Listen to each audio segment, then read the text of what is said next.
DBC নিউজের নিয়মিত আয়োজন সংবাদ সম্প্রসারণে সবাইকে স্বাগত জানাচ্ছি। আমি ইশরাত জাহান। দিনে বাছাই করা সংবাদ এবং এর পর্যালোচনা নিয়ে সংবাদ সম্প্রসারণে আজ অতিথি হিসেবে স্টুডিওতে আছেন ঢাকা বিশ্ববিদ্যালয়ের কলা অনুষদের dean doctor M Siddiqur Rahman Khan এবং এনটিভির বার্তা প্রধান জহিরুল আলম। আপনাদের দুজনকে স্বাগত জানাচ্ছে সংবাদ সম্প্রসারণে। আজকে শুরুতেই আলোচনা করতে চাই বৈষম্য বিরোধী ছাত্র আন্দোলন আজকে সংবাদ সম্মেলন করেছে সেই বিষয়টি নিয়ে। তারা বলেছেন যে জুলাই বিপ্লবের ঘোষণাপত্র আগামীর বাংলাদেশের রূপরেখা হবে, আবার ৭২-এর সংবিধানকে কবর দেওয়ার একটা হুঁশিয়ারি দিয়েছেন তারা। তো সাধারণ তাদের এই জুলাই বিপ্লবের ঘোষণাপত্রে সাধারণ মানুষের মতামত কতটা এসেছে সেই ব্যাপারে সার্জিস আলম বলেছেন যে তারা বিভিন্ন মানুষের মতামত নিচ্ছেন, সংশোধন পরিমার্জন পরিবর্তন করা হচ্ছে। আপনার মন্তব্য জানতে চাই, যদি ডক্টর এম সিদ্দিকুর রহমান খান আপনি শুরু করেন। ধন্যবাদ আপনাকে এবং আমার সাথে যিনি আজকে আলোচক হিসেবে যুক্ত আছেন জহির ভাই, তাকেও শুভেচ্ছা এবং দর্শকদের শুভেচ্ছা জানাচ্ছি। আমরা আজকে এই সংবাদ সম্মেলনের মধ্য দিয়ে বৈষম্য বিরোধী ছাত্র আন্দোলনের পক্ষ থেকে আগামী ৩১ জুলাই কেন্দ্রীয় শহীদ মিনারে জুলাই বিপ্লবের ঘোষণাপত্র ঘোষণার কথা আমরা শুনেছি এবং এই জুলাইয়ের যে ছাত্র জনতার গণ অভ্যুত্থান, রক্তাক্ত গণ অভ্যুত্থানের মধ্য দিয়ে যে একটি ফ্যাসিস্ট রেজিমের অবসান, প্রধানমন্ত্রীর পদত্যাগ, দেশ থেকে পালিয়ে যাওয়া, এরপরে ডক্টর মোহাম্মদ ইউনূসের নেতৃত্বে নতুন সরকার গঠন, সেই সরকার ৫ মাস প্রায় অতিবাহিত হতে চলল। তো এই সময়ের মধ্য দিয়ে এই জুলাইয়ের যে গণ অভ্যুত্থান, ছাত্র জনতার গণ অভ্যুত্থান, এটার একটা লিখিত ঘোষণাপত্র, এই নিয়ে নানা সময়ে কিন্তু আমরা অনেক কথা শুনেছি এবং কিন্তু এর কার্যকর কোনো উদ্যোগ আমরা দেখিনি এবং গতকালের ঘোষণা এবং আজকের সংবাদ সম্মেলনের মধ্য দিয়ে আমরা এটা জানতে পেরেছি যে তারা এই শেষ পর্যন্ত তাদের এই জুলাই যে গণ অভ্যুত্থান বা বিপ্লব যেটাই বলেন না কেন, সেটার একটা ঘোষণাপত্র তারা জাতির সামনে উপস্থাপন করতে যাচ্ছেন এবং সেটি কেন্দ্রীয় শহীদ মিনারে আনুষ্ঠানিকভাবে তারা সেটি করবেন। এবং এই ঘোষণাপত্র যেটি হবে এবং যেটি তারা দেবেন আগামী ৩১ ডিসেম্বর, সেটি কিন্তু একটা প্রত্যাশিত, এত বড় একটা ঘটনা যখন সংগঠিত হলো, সেই ঘটনার একটা লিখিত বয়ান বা যারা এর পেছনে ছিলেন বা সামনে থেকে নেতৃত্ব দিয়েছেন তাদের পক্ষ থেকে একটা লিখিত ঘোষণাপত্র জাতির সামনে থাকবে, সেটি কিন্তু অপ্রত্যাশিত কিছু না, অনাকাঙ্ক্ষিত মানে অপ্রত্যাশিত কিছু না, সেটা প্রত্যাশিতই। এখন আপনি যেটি বলছেন যে এর মধ্যে কি থাকবে, সার্জিস আলম বলেছেন যে এটি এখনও তারা মতামত নিচ্ছেন এবং সেটার পরিপ্রেক্ষিতে তারা একটি ঘোষণাপত্র উপস্থাপন করবেন। এখন ঘোষণাপত্রের মধ্য দিয়ে তাদের এই বক্তব্যগুলো কি আসে এবং সেইখানে কি কথা থাকে সেগুলো দেখে এই ঘোষণাপত্র সম্পর্কে আমরা পরবর্তীতে আলোচনা, পর্যালোচনা, মন্তব্য যেটাই করেন না কেন সেটি আমাদের করা যাবে। এবং একই সংবাদ সম্মেলনে আমরা আজকে দেখেছি যে এই বৈষম্য বিরোধী ছাত্র আন্দোলনের এখন যিনি মুখ্য সমন্বয়কের দায়িত্ব পালন করছেন সেই হাসনাত আবদুল্লাহ, তিনিও একটি কথা বলেছেন যে আমরা জানি যে এই বর্তমান সরকার রাষ্ট্র সংস্কারের জন্য যে কতগুলো ক্ষেত্রে তারা সংস্কার কমিশন গঠন করে সংস্কার কার্যক্রমের জন্য রূপরেখা প্রণয়নের কাজ করছেন, তার মধ্যে একটা সংবিধান সংস্কার কমিশন এবং এই সংবিধান সংস্কার কমিশনে নেতৃত্ব দিচ্ছেন আমরা জানি যে অধ্যাপক আলী রিয়াজ এবং তিনি এই সংবিধান সংস্কারের বিষয়ে রাজনৈতিক দল থেকে শুরু করে বিভিন্ন অংশীজনের মতামত ইতিমধ্যেই গ্রহণ করেছেন এবং মাঝে মধ্যেই তার বিভিন্ন বক্তব্যের মধ্য দিয়ে তারা কি করছেন বা কি করার চিন্তা করছেন সেগুলো আমরা কিন্তু কিছু কিছু জানি। তো সেইখানে এই সংবিধান তারা একেবারে ফেলে দিবেন, কবর রচনা করে দিবেন, এই ধরনের বক্তব্য বা সংবিধান একেবারেই নতুন করে এটা বাতিল করে হবে, সেই ধরনের কিন্তু কমিশনের সংস্কার কমিশনের পক্ষ থেকে কোনো বক্তব্য আসেনি। আজকে এই হাসনাত আবদুল্লাহর এই বক্তব্যের পর বিভিন্ন মহলে কিন্তু একটা মিশ্র প্রতিক্রিয়া দেখা দিয়েছে এবং এই মিশ্র প্রতিক্রিয়ার প্রেক্ষাপটে আমরা দেখেছি যে প্রধান উপদেষ্টার প্রেস উইং থেকে যে ব্রিফিং করা হয়েছিল সেই ব্রিফিংয়ে তারা কিন্তু একেবারেই সরাসরি বলেছে যে এই সংবাদ সম্মেলনে তারা যে বক্তব্য রেখেছেন সেই বক্তব্যের সাথে এই সরকারের কোনো সম্পৃক্ততা নেই, এটি সরকারের বক্তব্য না, এটাকে তারা একটা কয়েন করেছেন কোট আনকোট যে প্রাইভেট ইনিশিয়েটিভ এবং এটাকে একটা প্রাইভেট ইনিশিয়েটিভ বা বেসরকারি উদ্যোগ বা বেসরকারি বক্তব্য হিসাবেই এটা দেখবে, সবাই দেখবে, এটাই তারা প্রত্যাশা করেন। এবং বিএনপির মহাসচিব তিনিও কিন্তু আজকে একজন মুক্তিযোদ্ধা হিসাবে একটা বলেছেন যে আমি একজন সম্মুখ সারির মুক্তিযোদ্ধা হিসেবে তিনিও কিন্তু একটা প্রতিক্রিয়া ব্যক্ত করেছেন এবং সেখানে বলেছেন যে বহু মানুষের প্রাণের বিনিময়ে যে সংবিধান আমরা হয়েছে সেই সংবিধানের মধ্যে যদি আপত্তিকর কিছু থাকে যেগুলো মানুষের কল্যাণের জন্য হয় না, সেইগুলো আমরা পরিবর্জন করতে পারি, কিন্তু এই ধরনের বক্তব্য সেটাতেও তিনি কিন্তু মানে একটা বলবো যে নিজে বলে রেখেছে, এটা আমরা কষ্ট অনুভব করি যে এই ধরনের বক্তব্য।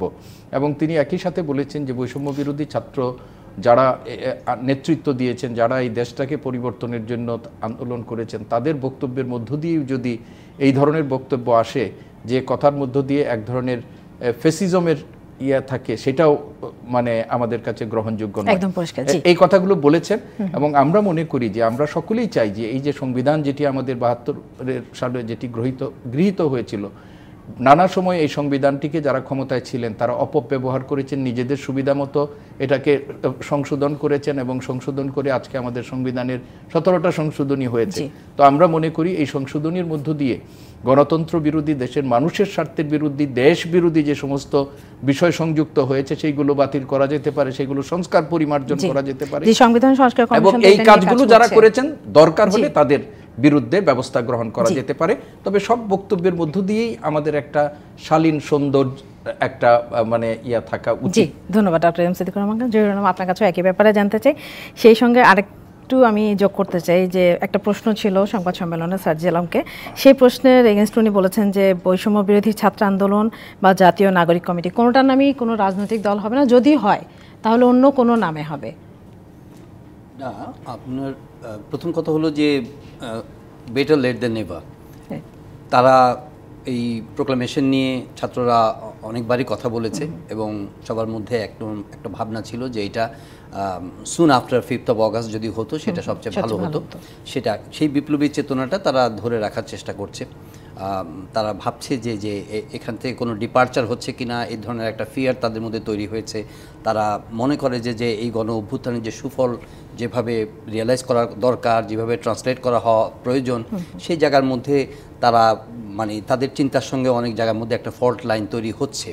এবং সেটা প্রফেসর সিদ্দিক যেমনটা বললেন যে মেজর পলিটিক্যাল পার্টিসগুলো অনেক বিষয়ে একমত হতে পারছে না, এবং এখানে তাদের অবস্থানটাও কিন্তু তারা খুব পরিষ্কার করে বলতে চাচ্ছে যে প্রোক্লামেশনের মাধ্যমে তারা আসলে কি চায় এবং এর ব্যাকগ্রাউন্ডগুলো তারা বর্ণনা করবে, সে ধরনের তারা একটা ইঙ্গিত দিয়েছে। এবং আগামী দিনে যেটা আপনি বললেন যে একটা রোড ম্যাপ তারা চাইবে, যে কোন বাংলাদেশ তারা প্রত্যাশা করে, তার মানে একটা নতুন রাজনৈতিক বন্দোবস্তের যে বয়ান, যে ন্যারেটিভসগুলো প্রতিনিয়ত আমরা শুনছি তাদের কাছ থেকে, সেটারই একটা কি বলবো যে একটা বিলম্বিত একটা প্রয়াস হলেও সেই 31 তারিখে সেটা তারা প্রকাশ করতে যাচ্ছে। এখন প্রসঙ্গ আসছে যে এগুলো আমি মনে করি লেজিটিমেট, কোনো সমস্যা নাই, কারণ একটা অভ্যুত্থানের প্রেক্ষাপট এবং আগামী দিনের পথনকশা যদি তারা তৈরি করে, এটা তাদের ফ্রিডম অফ এক্সপ্রেশন এবং তাদের সেই ন্যায্য এবং যৌক্তিক অধিকার অবশ্যই তাদের আছে, সেই ধরনের ভাবনাগুলো সমাজে। এবং এই কারণেই তো আমরা ধরেন যে 5ই আগস্টের যে গণ অভ্যুত্থানের যে চেতনা, সেই চেতনা হচ্ছে যে সবাই তাদের মন খুলে কথা বলতে পারবে, তাদের যে নাগরিক অধিকার এবং তাদের যে রাজনৈতিক অধিকার সেগুলো তারা এক্সারসাইজ করতে পারবে, এবং তার মাধ্যমে একটা সুষ্ঠু গণতান্ত্রিক প্রক্রিয়ার উত্তরণ ঘটবে দেশে। কিন্তু কিছু কিছু প্রশ্ন এখন আসছে, যেহেতু আপনার সংবিধানের প্রসঙ্গ এসছে, হুইচ হ্যাজ বিন কি বলবো যে সিরিয়াসলি ডিবেটেড ইস্যু। একটু যদি আমি এখানে যোগ করি যে যেহেতু মানে আজকে ওনারা বলেছেন সংবাদ সম্মেলনে যে সংবিধানকে কবর দেওয়ার হুঁশিয়ারি দিয়েছেন, আবার এই জিনিসটা মির্জা ফখরুল ইসলাম আলমগীর পছন্দ করেনি। এখন মানে মনে হয় কি যে এখানে একটা কনফ্রন্টেশনাল একটা স্টেটমেন্ট হচ্ছে। আপনি দেখেন এই ধরনের কনফ্রন্টেশনের সূচনা মানে কিন্তু বেশ কিছু আগেই হয়েছে, যেমন রাষ্ট্রপতি চুপুর বিদায় নিয়ে অপসারণ নিয়েও কিন্তু তাদের মধ্যে এক ধরনের বিভক্তি দেখা গেছে, এবং তারা মনে করে যে এই বিভক্তির কারণে তারা যে স্বপ্নগুলো দেখছে, তারা যে আকাঙ্ক্ষাগুলো করছে সেগুলো বাধাগ্রস্ত হচ্ছে। সো তারা এই স্টেটমেন্টগুলো, এই ন্যারেটিভসগুলো আরও জোরালোভাবে, আরও পরিষ্কারভাবে তুলে ধরার চেষ্টা করছে। কিন্তু এই কথা ভুললেও চলবে না যে মেজর পলিটিক্যাল স্টেক হোল্ডার্স যারা আছে, এখানে জাতীয় ঐক্যের কথা যখন বলা হয়, ডেমোক্রেটিক ট্রানজিশনের কথা বলা হয়, পিসফুল ট্রান্সফার অফ পাওয়ারের বিষয়টি যখন আসে, তখন আমার মনে হয় যে প্রত্যেকের মধ্যেই এক ধরনের সহনশীলতা, এক ধরনের ধৈর্য এবং এক ধরনের ইনক্লুসিভনেস কিন্তু থাকতে হবে। আমরা যখন 5ই আগস্টের যে বিপ্লবী বা গণ অভ্যুত্থানের যে চেতনার কথা আমরা বলি, সেটার মধ্যে কিন্তু মূল ছিল, স্পিরিটটা ছিল হচ্ছে ইনক্লুসিভনেস।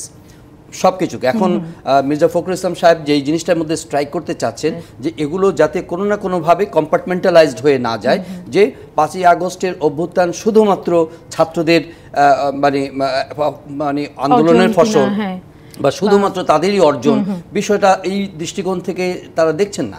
তারা মনে করছেন যে সমাজের সর্বস্তরের মানুষ এটার সঙ্গে অংশগ্রহণ করেছে, সুতরাং এটা একটা সামগ্রিক একটা বিজয়, সামগ্রিক একটা অর্জন। সেটাকে সংহত করার জন্য একটা কি বলবো যে কম্প্রিহেন্সিভ একটা অ্যাপ্রোচ দরকার, এবং সেই অ্যাপ্রোচের ক্ষেত্রে দেখা যাচ্ছে যে ছাত্ররা তারা হয়তো নিজেদেরকে একটু আলাদা করে ভাবছে যে না, এগুলো ট্রেডিশনাল যে রাজনৈতিক গোষ্ঠী, যারা গতানুগতিক রাজনৈতিক রাইট গতানুগতিক রাজনৈতিক গোষ্ঠী, তাদের যে প্রত্যাশা, তাদের যে মানে রাজনৈতিক চর্চা, তার বাইরেও কিছু বেশি প্রত্যাশা তাদের আছে দেশকে ঘিরে। সেই প্রত্যাশার জায়গাগুলো নিয়ে হয়তো তাদের মধ্যে কোনো ফিয়ার তৈরি হচ্ছে, সে কারণে তারা নতুন দল গঠন করা কিংবা প্রোক্লামেশন অফ জুলাই মানে কি বলে মুভমেন্ট, সেগুলো তারা ঘোষণা করছে। কিন্তু এটা উনি রাইটলি পয়েন্টেড আউট, এটার যে আপনার কি বলে ন্যারেটিভসগুলো, যে বক্তব্যগুলো, সেগুলো কিছু কিছু হয়তো আমরা জেনেছি, যেমন আপনার সংবিধানের কবর রচনা তারা করবে, 72 সংবিধানের সেই বিষয়গুলো আসছে, এবং এটার অলরেডি এটা কি বলে কন্টেস্টেড, অলরেডি এই বক্তব্যটার বিরোধিতা এসেছে। একই সঙ্গে আমরা দেখতে হবে যে আসলে সেই ঘোষণাপত্রটা পূর্ণাঙ্গ ঘোষণাপত্রের মধ্যে কি আছে এবং in which direction it leads to the nation. হ্যাঁ, সেটা আমাদের দেখতে হবে। অসংখ্য ধন্যবাদ। আমাদের একটা বিরতির সময় হয়ে গেছে। আরআরএম স্টিল নিবেদিত সংবাদ সম্প্রসারণে একটা বিরতি নিচ্ছি, সঙ্গে থাকুন। বিরতির পর আবারও স্বাগত আরআরএম স্টিল নিবেদিত সংবাদ সম্প্রসারণে। স্টুডিওতে আছেন ঢাকা বিশ্ববিদ্যালয়ের কলা অনুষদের dean doctor M Siddiqur Rahman Khan এবং এনটিভির বার্তা প্রধান জহিরুল আলম। আপনাদের দুজনকে আবার স্বাগত জানাচ্ছি। এবার আলোচনা করতে চাই সচিবালয় প্রসঙ্গ নিয়ে। সেখানে আগুনের প্রাথমিক তদন্ত আগামীকালকে দেওয়া হবে, 3 দিনের যেই তদন্ত প্রতিবেদনটা দেওয়ার কথাই সেইটা। আর সাংবাদিকরা যে ঢুকতে পারছে না তাদেরকে অস্থায়ী পাস দেওয়া হবে, কালকে থেকে খুব সম্ভবত ওনারা ঢুকতে পারবেন, এটা নিয়ে কথা বলতে চাই। আজকে তথ্য উপদেষ্টা একটা কথা বলেছেন যে নাম সর্বস্ব অনেক গণমাধ্যমের সাংবাদিক পরিচয়ধারী অনেকে সচিবালয়ে ঢুকছেন, এবং সেখানে এই যে নাম সর্বস্ব কার্ডধারী সাংবাদিকরা ঢুকছেন, সেখানে প্রকৃত সাংবাদিকদের কতটা ক্ষতি হচ্ছে এটা একটু জানবো। আর সেই সঙ্গে এই কার্ডের নিশ্চয়ই অপব্যবহার হয়েছে, এটা নিয়ে যদি জরুরি আপনি বলেন। এটা অস্বীকার করা যাবে না, অবশ্যই একদম গণভাবে অনেক অ্যাক্রেডিটেশন কার্ড ইস্যু করা হয়েছে, এবং কিভাবে এসব কার্ড ইস্যু করা হয়, সেগুলোর মধ্যে কী ধরনের অনিয়ম হয়, সেগুলো অনেকটাই জানা। এবং এর মাধ্যমে সচিবালয়ের ভিতরে কিছু কি নাম সর্বস্ব সংগঠন, অনলাইন বলেন, পোর্টাল বলেন, বা নিউজ পেপার জার্নালিস্ট বলেন, তারা নামধারী সাংবাদিক, তারা ভিতরে গিয়ে বিভিন্ন অনিয়মের সঙ্গে যুক্ত থাকেন, তদবির বাণিজ্য করেন ইত্যাদি, এগুলো খুবই ওপেন সিক্রেট। বাট আপনার যখন আপনার মানে কি বলবো যে মাথা ব্যথা হয়, তখন তো মাথাটা কেটে ফেলা কোনো সলিউশন না। এটা যেভাবে যেই মানে স্টেপসগুলো যেভাবে আসছে, খুবই অ্যাব্রাপ্ট, খুবই সারপ্রাইজিং, এবং খুবই এখন সচিবালয়ে অগ্নিকাণ্ডের ঘটনার পরপরই এটা করা হয়েছে। কিন্তু এটা তো একটা আপনি দেখেন যে খুবই অ্যাডভার্স, খুবই নেগেটিভ, খুবই ডিসমল একটা রিয়াকশন হয়েছে যে ব্যাপারগুলো। এটা তো আলটিমেটলি কিন্তু দেশের একটা প্রেস্টিজ, একটা ডিগনিটির একটা সঙ্গে জড়িত। আপনি দেখবেন ইন্টারন্যাশনাল কমিউনিটিতে বার্তাগুলো কিন্তু নেগেটিভ যাচ্ছে, খারাপ যাচ্ছে। যেমন এর আগে 167 জনের একেবারে আপনার অ্যাক্রেডিটেশন বাতিল করা হয়েছে, ব্যাপকভাবে বাতিল করা হয়েছে, এবং তারপরে নানাভাবে সেটাকে জাস্টিফাই করার চেষ্টা করা হয়েছে। বলা হয়েছে যে হ্যাঁ, তারা প্রিভিয়াস রেজিমের ফ্রেন্ডলি ছিলেন এবং তারা তাদেরকে সার্ভ করেছেন in a not very logical way, তো এটার জন্য তাদেরটা বাতিল করা হয়েছে। তো হয়ে গেল তো 167 জনেরটা, তো আপনি তখন এক ধরনের, তাহলে এই বারবার এই পদক্ষেপগুলো নেওয়ার মাধ্যমে এক ধরনের ইনকনসিস্টেন্ট কি বলবো যে বিহেভিয়ার অফ দ্য গভর্নমেন্ট। আমার কথা হলো যে যা কিছুই আপনি করবেন সেগুলো একটু ওয়ার্কআউট করে, রিসার্চ করে, একটু চিন্তাভাবনা করে দেন আপনি টেক ইউর স্টেপ, যেগুলো কোনো ধরনের বিতর্কের সূচনা না করে। আপনি দেখবেন যে ইন্টারন্যাশনাল কমিউনিটি থেকে এই ধরনের প্রশ্নগুলো করা হয়, এবং তখন আবার এই উত্তরগুলো কিন্তু ধরেন যে আমাদের শীর্ষ পর্যায়ের ইনক্লুডিং আওয়ার চিফ অ্যাডভাইজার, তাকেও কিন্তু প্রশ্নের উত্তর দিতে হয় যে আসলে মিডিয়া কতখানি চাপের মধ্যে আছে, মিডিয়া কতখানি স্বাধীন হয়েছে আগের রেজিমের তুলনায়, এখন তারা কতখানি স্বাধীনতা ভোগ করছে ইত্যাদি প্রশ্ন কিন্তু এসে যাচ্ছে। সো সেখানে কিন্তু এই অ্যাক্রেডিটেশন বাতিলের প্রসঙ্গটি আপনার এটার পেছনে যত সৎ উদ্দেশ্যই থাকুক না কেন, কিন্তু ওয়ে অফ ডুইং থিংস কিন্তু আপনাকে চিন্তা করতে হবে। আপনি এখন গণহারে সবাইকে বাতিল করে দিলেন কেন? আপনি স্ক্রুটিনি প্রসেসটা চলমান থাকতে পারতো। যাদের আছে মানে কি বলে যে অ্যাক্রেডিটেশন আছে, সেখানে তালিকাভুক্ত আছে না পিআইডিতে সবার নাম, সেখানেই তো আপনি স্ক্রুটিনিটা শুরু করতে পারতেন, এবং গ্র্যাজুয়ালি আপনি সেখান থেকে কিন্তু সেইগুলো করা যায়। এখন একটা হচ্ছে কি যে হয়তো ইন্টেনশন আপনার ভালো, কিন্তু বার্তাটা কিন্তু অতটা ভালো যায়নি, সবার মধ্যে কিন্তু এক ধরনের একটা নেতিবাচক প্রতিক্রিয়া হয়েছে। ইভেন সাংবাদিকরা আজকে গিয়ে ধরেন সেখানে গিয়ে তারা ঢুকতে পারেনি, মনে হচ্ছে যেন একটা প্রতিপক্ষ তৈরি হয়েছে। কিন্তু বিষয়টা হচ্ছে যে মিডিয়াকে এখন যেটা আমরা নতুনভাবে দেশ গড়ার কথা চিন্তা করছি, নতুন চ্যালেঞ্জেস তৈরি হয়েছে আমাদের সামনে এবং একটা নতুন উত্তরণের পথে যাবে, সেখানে মিডিয়াকে অনবোর্ড করতে হবে এবং মিডিয়াকে প্রপারলি কী বলবো যে মিডিয়া সাপোর্ট নিয়ে সে কাজগুলো করতে হবে। সেই অর্ডারটা, সেই শৃঙ্খলাটা রেস্টোর করার জন্য আমার মনে হয় যে this is not very logical এবং রাইট এবং appreciated way to deal with. এটাই হলো ইমিডিয়েট রিয়াকশন আর কি। কিন্তু আমি মনে করি যে ওনারা যে ব্যাখ্যাটা দিচ্ছেন সেটা হচ্ছে যে রিয়াক্টিভ ব্যাখ্যা, প্রোঅ্যাক্টিভ নয়। কিন্তু প্রোঅ্যাক্টিভ ব্যাখ্যা যদি হতো তাহলে বলতো যে না আমরা we are going to do this thing. হয়তো রিয়াক্টিভ হচ্ছে আগুন লেগেছে, তারপরে হঠাৎ করে তারা বাস এই সিদ্ধান্তটা কারো না কারো মাথা থেকে এসেছে যে না এগুলো এনমস এগুলোকে আপনার বাতিল করে দিতে হবে, দেন উইল রিকনসিডার। তারা আবার নতুন করে অ্যাপ্লাই করবে, তারা করবে, হ্যাঁ হয়তো বা এটার সুফল হয়তো পাওয়া যাবে। কিন্তু ইমিডিয়েট যে অ্যাকশনটা নেওয়া হলো, এফেক্টটা পড়েছে ওইটা কিন্তু একটা ট্রাস্ট ইরোডিং। এটা হচ্ছে যে আপনার সম্পর্কে একটা কনফিউশন তৈরি হয়েছে যে why you are doing this things in a so abrupt and so surprising manner. এই জিনিসগুলোর মধ্যে আমার মনে হয় যে গভর্নমেন্টের আরও কনসিস্টেন্ট, আরও ফার্ম, আরও কমিটেড অ্যাকশন দরকার, যেগুলো আমরা বুঝতে পারবো যে না এটা গুডউইল থেকে করা হচ্ছে। ওকে, ধন্যবাদ জহিরুল আলম। ডক্টর এম সিদ্দিকুর রহমান খান, আপনার কাছে জানতে চাই যে সচিবালয়ের আগুনের ঘটনা তদন্তে প্রয়োজনীয় কিছু আলামত বিদেশে পাঠিয়ে পরীক্ষা নিরীক্ষার কথা বলেছেন আজকে উপপ্রেস সচিব আজাদ মজুমদার। এটা নিয়ে আপনার কাছে জানতে চাই, আগামীকালকে তো তদন্ত প্রতিবেদন প্রাথমিকভাবে যেটা দেওয়ার কথা সেটা পাচ্ছি। দেখুন, সচিবালয় আমাদের প্রশাসনের নার্ভ সেন্টার, এবং এই শেখ হাসিনা সরকারের পতনের পর পরিবর্তিত বাস্তবতায় সরকারের দায়িত্বভার গ্রহণের পর এই সচিবালয়কে কেন্দ্র করে যে সমস্ত ঘটনাগুলো ঘটেছে সেগুলো কিন্তু অত্যন্ত অনাকাঙ্ক্ষিত, অপ্রত্যাশিত। আমি ছাত্ররা এসে ঢুকে গেল সচিবালয়ের উপরে 18 তলা পর্যন্ত, তারা ঢুকে যেয়ে সরকারকে চাপ দিয়ে এসএসসি পরীক্ষার বাকি অংশটুকু বাতিল করে নিয়ে গেল। ফলাফল তাদের সন্তুষ্টি না, তারা সচিবালয়ে গিয়ে ঢুকে গেল। আনসার বাহিনী সচিবালয়ে ঢুকে গেল। মানে এই সচিবালয়ের মতো সবচেয়ে সেন্সিটিভ গুরুত্বপূর্ণ জায়গায় এই সরকার দায়িত্বভার গ্রহণ করার পর যে কতগুলো ঘটনা ঘটেছে, সেই সময় কিন্তু সচিবালয়ের নিরাপত্তা এবং সচিবালয়ের ব্যাপারে সরকারকে আরও মানে কি বলবো যে আরও কনসার্ন হওয়ার জন্য কিন্তু অনেক মহল থেকে কিন্তু কথা বলা হয়েছে। এবং সর্বশেষ আমরা যেটি দেখলাম সচিবালয়ের মতো একটা নজিরবিহীন ঘটনা, যে সেইখানে একটা আগুন লাগার ঘটনা হয়েছে এবং সেই আগুন লাগার ঘটনা নিয়ে জনমনের মধ্যে কিন্তু মিশ্র প্রতিক্রিয়া হয়েছে। দুর্ঘটনাজনিত আগুন লাগার বিষয় নিয়েও যেমন কোনো মানুষের বিশ্বাস আছে, কিন্তু বেশিরভাগ মানুষের বিশ্বাস হচ্ছে যে এটা একটা সেবুটেজ একটা হয়েছে এখানে। তো ঘটনা যাই হোক না কেন, এই ঘটনাটার একটা নির্মোহ তদন্তের মধ্য দিয়ে সত্যটা মানুষের সামনে আসা দরকার, এবং এটা শুধু সরকারের জন্য না, দেশের জন্য সামগ্রিকভাবে এটা আমাদের আনা দরকার। এখন এই তদন্ত কাজটি সুষ্ঠুভাবে সম্পন্ন করার জন্য যদি কোনো আলামত বিদেশে প্রেরণ করতে হয়, আমাদের যদি সেটি সক্ষমতা না থাকে তাহলে সেটি করতে হবে, এটার কোনো বিকল্প নেই। এবং যে উদ্যোগ সরকার নিচ্ছে আমি এটাকে সমর্থন করি।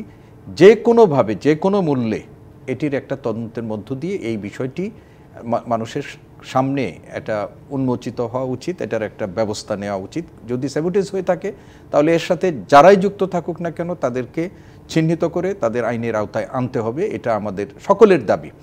এখন এই যে সচিবালয় কেন্দ্রিক ঘটনা, একটু আগে আপনারা যে ইস্যু নিয়ে কথা বলেছিলেন সেইগুলো, বাংলাদেশের গণমাধ্যমের উপর বর্তমান সরকারের দৃষ্টিভঙ্গি কি এই নিয়ে কিন্তু অলরেডি কেউ প্রশ্ন উত্থাপন করছেন। এবং আপনি দেখেন এই ঘটনাটা এমন একটা সময় ঘটেছে যে সময়ের মধ্যে আজকে যিনি মানে বৈষম্য বিরোধী ছাত্র আন্দোলনের প্রধান সমন্বয়ক হিসাবে দায়িত্ব পালন করছেন, একটা টেলিভিশন হাউসের কয়েকজন সাংবাদিকের ব্যাপারে তার মানে ভূমিকা মালিক পক্ষের সাথে, সেগুলো নিয়ে কিন্তু একটা বড় ডিবেট তৈরি হয়েছে এবং তাকে এসে নিজের ভেরিফাইড ফেসবুকে অনেক বড় বক্তব্যের মধ্য দিয়ে এটি জাতির সামনে মানে খোলাসা করার চেষ্টা করতে হয়েছে। তো এই নিয়ে কিন্তু এক ধরনের মানুষের মধ্যে বা যারা এই বিপ্লব বা অভ্যুত্থানের বিরোধী শক্তি তারা কিন্তু নানাভাবে প্রশ্ন উত্থাপন করছেন এবং জাতীয় এবং আন্তর্জাতিকভাবে বাংলাদেশ সম্পর্কে একটা ভুল বার্তা দেওয়ারও চেষ্টা করছেন। এবং এইটা যখন বাস্তবতা, সেই সময়ে যদি একটু আগে যেটা বললেন সেইখানে আমরা সাংবাদিকদের প্রবেশের কথা বলি, আমাদের সচিবালয়ে যদি সাংবাদিকরা প্রবেশ না করতে পারে তাহলে তথ্য অধিকার আইন অনুযায়ী তাদের সেই সংবাদ সংগ্রহ এবং সেটা আমাদের সামনে তো উপস্থাপন করতে হবে। আবার অ্যাট দ্য সেম টাইম আমরা এটাও মনে রাখতে পারি যে একটু উনিও যেটি বলেছেন তার সাথে আমি সম্পূর্ণ সহমত, যে সাংবাদিকতার নামে একদল সুযোগ সন্ধানী কোনো রকমে একটা অনলাইন মিডিয়ার অনুমোদন নিয়ে সেইখানে তারা কি ধরনের ব্যবসা করেছেন, কি ধরনের অপসাংবাদিকতা করেছেন সেই কথা তো আমরা সকলেই জানি।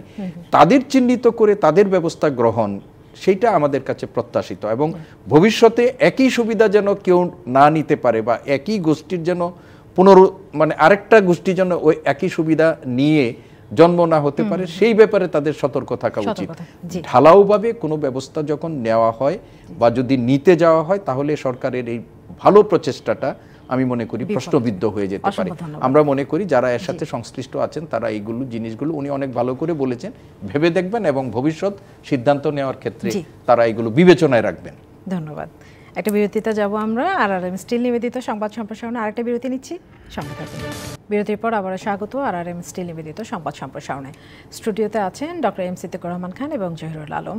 আমরা এবার আলোচনা করতে চাই উপদেষ্টা মাহফুজ আলম পররাষ্ট্র মন্ত্রণালয়ের কর্মকর্তাদের সাথে মতবিনিময় সভা করে তারপর সাংবাদিকদের সাথে কথা বলেছেন সেটা নিয়ে। বিগত সরকারের পররাষ্ট্রনীতি ছিল নতজানু, তা দূর করে বাস্তবসম্মত নীতি নেবে অন্তর্বর্তী সরকার। জহিরুল আলম, আপনি যদি শুরু করেন। না, এটা একদমই কোনো মানে সন্দেহাতীতভাবে এ কথা সত্য যে আমাদের পররাষ্ট্রনীতি বিগত সরকারের সময় নতজানু ছিল। এতে মানে এই ব্যাপারে আমাদের আর বিতর্ক করার কোনো অবকাশ নেই। আমরা বিভিন্ন ক্ষেত্রে, এবং এটা যে পতিত সরকারের প্রধানমন্ত্রী উনি নিজেও বারবার বলেছেন যে বাংলাদেশের পক্ষ থেকে সব কিছু দেওয়া হয়েছে কিন্তু ইন রিটার্ন কিছু কিন্তু পায়নি।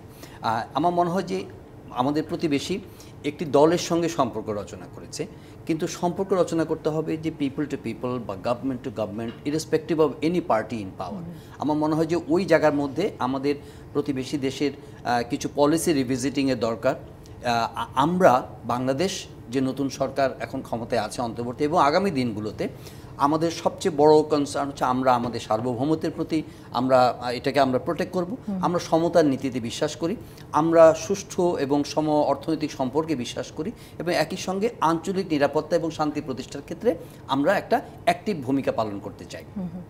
সেক্ষেত্রে আমার মনে হয় যে কারোর সঙ্গে আমাদের বিরোধ হওয়ার কোনো কথা নয়, বিকজ আমরা প্রতিটা দেশের প্রতিটা নেইবারের সার্বভৌমত্বের প্রতি আমরা নিজেরাও শ্রদ্ধাশীল।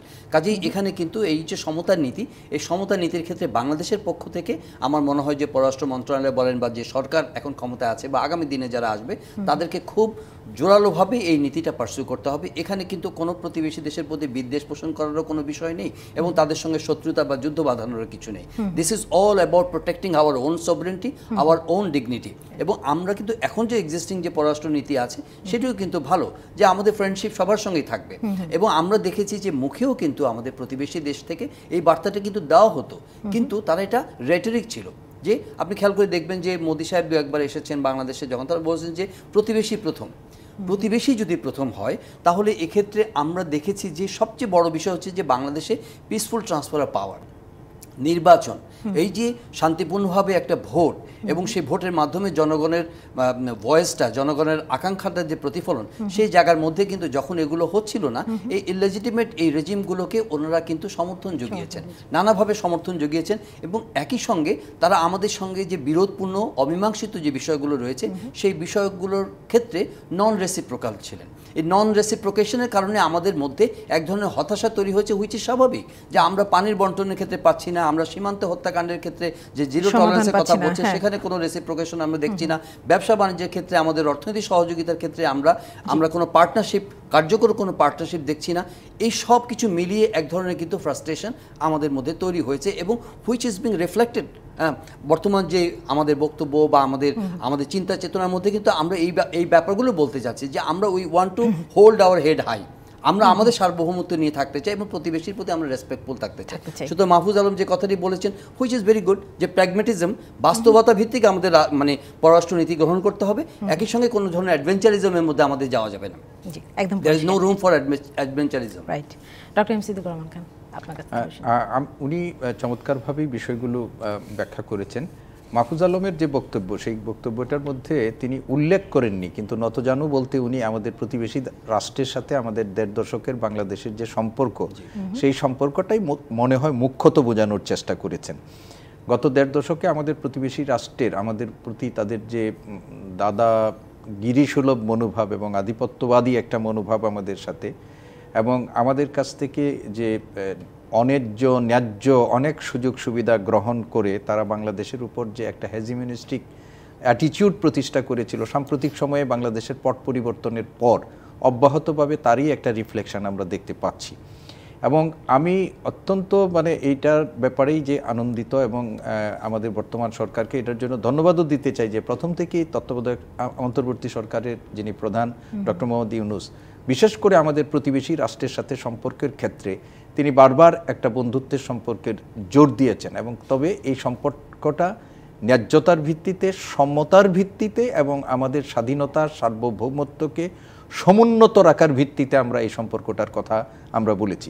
বাংলাদেশের পররাষ্ট্রনীতির মূল কথা হচ্ছে কারো সাথে আমাদের শত্রুতা নয়, সকলের সাথেই বন্ধুত্ব। কিন্তু বন্ধুত্বটা যতক্ষণ পর্যন্ত আমার স্বাধীনতা সার্বভৌমত্ব সেটা বিপন্ন হবে না, আমার যে মর্যাদা সেই মর্যাদার প্রশ্নবিদ্ধ হবে না, ততক্ষণ পর্যন্ত কিন্তু আমরা এটার ন্যায্যতার ভিত্তিতেই আমরা এই সম্পর্কটাকে অব্যাহত রাখতে চাই।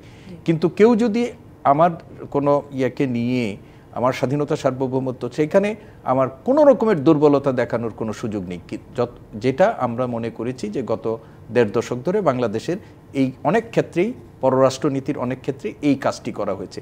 এবং আজকে অন্তর্বর্তীকালীন সরকারের একজন প্রতিনিধি হিসাবে মাহফুজ আলম তিনি কিন্তু এই বক্তব্যটাই রেখেছেন যে আমরা এই বর্তমান সরকার, এবং বর্তমান সরকারও না, একটু আগে যেটি বলেছেন যে ভবিষ্যতেও বাংলাদেশের যারা সরকারের দায়িত্বে আসবেন তাদেরও কিন্তু এটা মনে রাখতে হবে। আপনার এক সময় মনে আছে যে সাবেক প্রধানমন্ত্রী বেগম খালেদা জিয়া, তিনিও কিন্তু এক সময় বলেছেন যে বিদেশে আমাদের বন্ধু আছে, বিদেশিরা আমাদের বন্ধু, কিন্তু কেউ প্রভু আমাদের না। আমাদের এই মনোভাবটা পোষণ করতে হবে যে আমাদের সবাই বন্ধু, তাদের সাথে আমরা বন্ধুত্ব সুলভ সম্পর্ক বজায় রাখতে চাই, কিন্তু কারোর প্রভুত্ব আমরা কোনোভাবেই আমাদের উপর প্রভুত্ব করবে সেটি মেনে নেওয়ার কোনো অবকাশ নেই। এটি এই সরকারও করবে, ভবিষ্যতেও যারা আসবে তাদেরও এই দায়বদ্ধতা থাকবে। অসংখ্য ধন্যবাদ আপনাদের দুজনকে আজকে আমাদের সঙ্গে যোগ দেওয়ার জন্য। এই ছিল RRM স্টিল নিবেদিত সংবাদ সম্প্রসারণে। ডিবিসির সঙ্গে থাকুন।